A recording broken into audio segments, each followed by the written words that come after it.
Ganda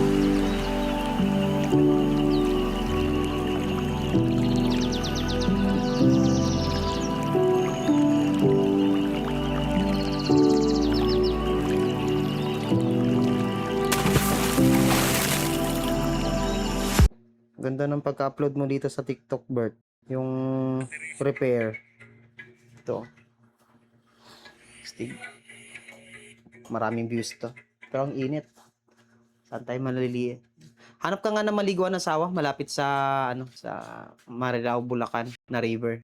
Sige, mag-search lang ako. Noy, masarap maligo, Noy. Ligo tayo. Anong oras na? 11:48. Ito, meron ako nakita. Little Boracay. Mainit ngayon. Little Boracay. Saan ba? I-search mo nga yung Ay, Little Palawan pala siya. Little Boracay. Little Little Palawan. Palawan of Bulacan. Saan yung remote? Akin na. Ito, search mo na. Little Palawan, Bulacan. Ito ata yan. Norsagaray, di ba? Oo. Oops. Tingin ko yan lang siguro. Ito na. Ito na siguro yan. Yan, Norsagaray. Yan. Yan. Mga ilang oras yata yan, Noy? Tingin mo. Search mo nga, Noy. Kung ilang oras yan. Little Palawan. Tingin. Yan. Si Heaven. Ito. Ilang direction yan. Ayan, direction. Ilang minuto.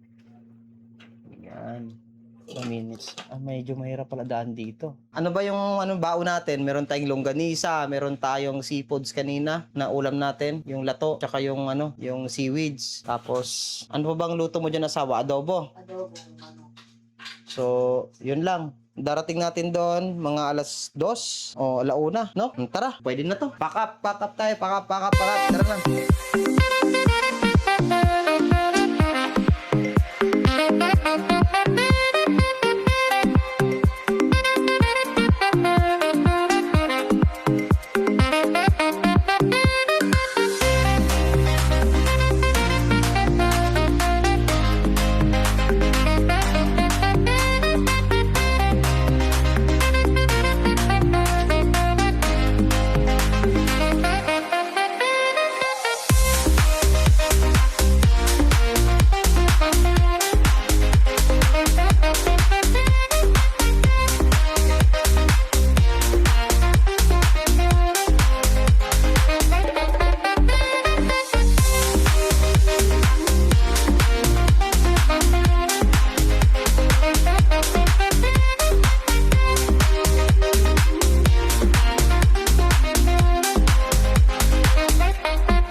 Yes, ay ito na. Pauwi na kami. Time check, 7:47 no? Si Noy, pakita natin. Ayan na, yes. Shoutout sa mga viewers natin dyan. Ito na, pauwi na kami. Thank you sa River. River. Magkano binayaran natin na asawa? Yung cottage 400, tapos 400, no? Cottage. Oo, Okay. yung sa kotse 100. Sa kotse, 100. Parking. Ang kagandahan nito, kumbaga, anong tawag yung in-offer sa kabila? Yung tour, Oo, tour. may mga activity. Which is, maganda yung sa kabila kasi may mga activity. 1,500. Ang dami ng mga activity. Which is good. Pero yung pumunta kayo dito, gusto nyo lang yung magbabad, mag-swimming, yung mag-overnight lang ng ganito, 7 p.m. So, it's not worth. Pero kung gusto nyo talaga mga adventure, yung tipong magka-cottage kayo or magka-camping kayo overnight, which is good sa pinunta namin. Naligaw pa kami. Approximately namin to, narating namin tong lugar na to within 2 hours. Mahigit, no? Yes. 2 hours. Pero sa totoo lang, 1 hour and 40 minutes lang supposed to be, di ba? Ay, Pero ang problema nga lang, naligaw-ligaw nga kami. Dahil hindi kami nag-inquire online. Ang dami ng mga comment sa online na hindi daw kami dapat tatanggap ng mga ibang offer. Pero nag-offer sila. Pero ngayon, nandito kami. Galing kanina, talagang kino-confirm namin kasi ligo lang without activity. So, nandito na kami sa may River. River. North Sagaray. Napakasulit. And we leave now. Check out. Bye-bye! Woo!